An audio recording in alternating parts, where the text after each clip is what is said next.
Hi hello नमस्कार मंडळी, स्वागत आहे तुमचे तडका मसाला कुकिंग चॅनलमध्ये।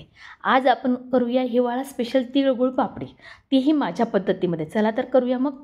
मी एक वाटीचं प्रमाण ठरवून घेतलं आहे। एक वाटी तीळ घेतले आहे, पांढरे छान गावठी तीळ आहेत हे। ते तीळ आपल्याला मंद आचेवर अगदी रंग बदलेपर्यंत भाजायचे आहेत। तीळ भाजल्याने पदार्थाची चव आणखी एन्हान्स होते, म्हणून तीळ नक्की भाजून घ्यायची आपल्याला। चविष्ट होते ही गुळ पापडी आणि हिवाळ्यात पौष्टिक देखील आहे। नक्की करून बघा। अगदी 15 ते 20 मिनिटात आपल्याला छान टेस्टी गोडाचा पदार्थ तयार होतो। ज्या वाटीने मी तीळ मोजले त्याच वाटीने मी अर्धी वाटी शेंगदाणे देखील घालणार आहे यामध्ये। शेंगदाणे घातल्याने चव देखील वाढते आणि पौष्टिक देखील होतो हा पदार्थ। चला तर मग करूया। छान शेंगदाणे कमी गॅसवर भाजायचे आपल्याला, कारण की आपल्याला याचं अर्धवट साल काढून टाकायचं आहे। आणि बघा या प्रकारे अर्धवट साल काढून घेतले आहे मी। हे दोन्ही पदार्थ आपल्याला मिक्सरच्या भांड्यामध्ये दरदरीत वाटून घ्यायचे आहेत। अगदी फाईन पेस्ट नको, दरदरीत वाटायचे आहेत आपल्याला। या प्रकारे इतकी रुचकर खमंग टेस्टी ही तिळगुळ पापडी होते। आणि त्यात एक चमचा तूप वापरणार आहे आता मी। त्याच कढईमध्ये कुठेही जास्तीची भांडी भरायची नाही आपल्याला।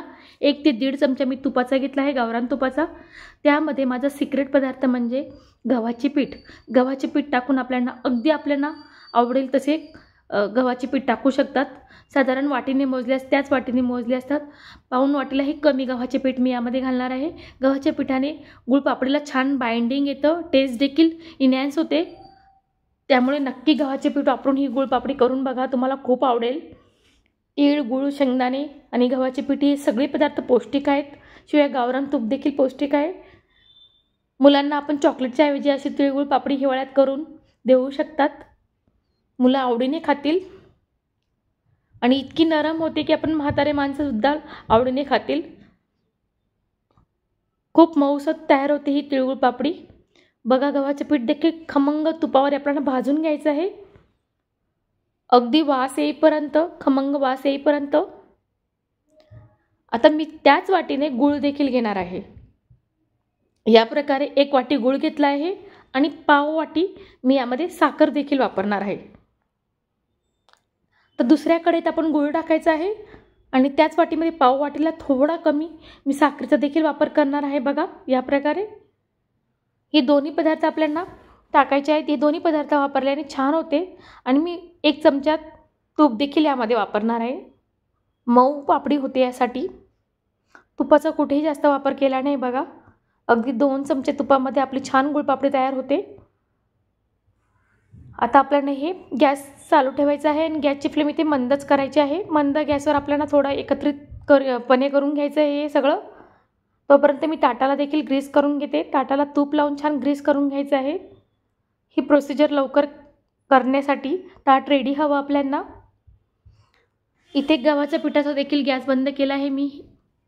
गॅस बंद करून यामध्ये आपण तिळाचं आणि शेंगदाण्याचं कूट केला होता तो टाकायचा आहे पिठामध्ये।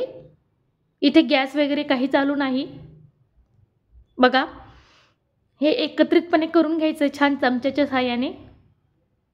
पीठ, तूप, वाटलेले तीळ आणि वाटलेले शेंगदाणे हे चारही पदार्थ एकत्रितपणे मिक्स करूया। नंतर आपल्याला गुळाचा पाक टाकायचा आहे। यामध्ये पाक करायचा नाही, फक्त गुळ वितळेपर्यंत गॅस चालू ठेवायचा आहे।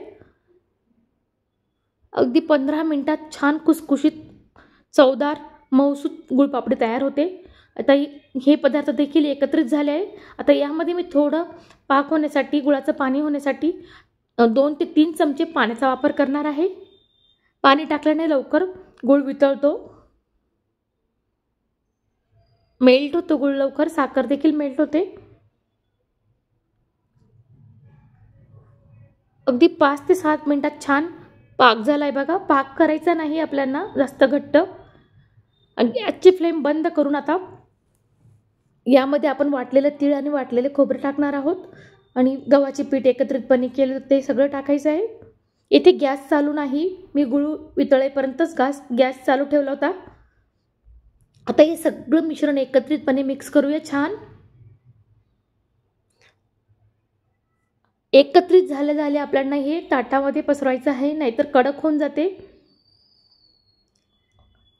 बघा या प्रकारे कडक होतो लगेच.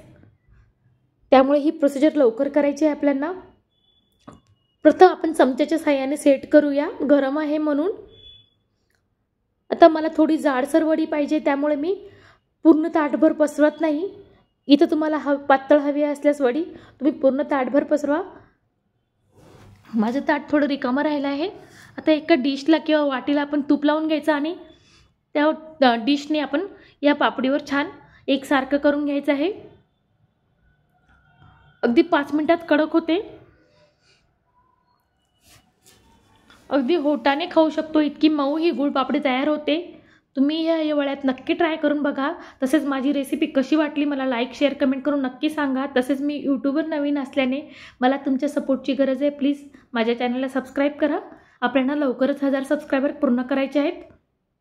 आता मी 5-7 मिनिटांनी थोडी गार झाल्यावर याच्या वड्या पाडून घेत आहे. बघा अगदी सहज वड्या पडतात. इथे पूर्णपणे गार करून वड्या पाडायच्या नाहीत आपल्याला. थोडं गरम असतानाच वड्या पाडायच्या आहेत. तर तुम्हाला मी वडी देखील काढून दाखवते. ही वडी तुमच्या आवडीनुसार साईजनुसार तुम्ही बनवा. बघा किती छान झाले. टेस्टला अप्रतिम होते. सहज वड्या पडतात आणि 15 मिनिटात छान गोडाचा पदार्थ तयार होतो, तोही पौष्टिक. म्हणून नक्की करणार ना मंडळी. तिळगुळ पापडीची ही रेसिपी कशी वाटली मला लाईक शेअर कमेंट करून नक्की सांगा. तसेच सबस्क्राईब करायला देखील विसरू नका. बघा किती छान वड्या तयार झाल्या आहेत. मी तुम्हाला एक तोडून देखील दाखवते. अगदी होटाने खाऊ शकतो इतकी मऊ ही तिळगुळ पापडी तयार होते. शिवाय तुपाचा देखील वापर केल्याने आपण 2 चमचे तूप वापरले आहे यामध्ये. रेसिपी पूर्ण बघितल्याबद्दल तुमचे सर्वांचे धन्यवाद. Thanks for watching.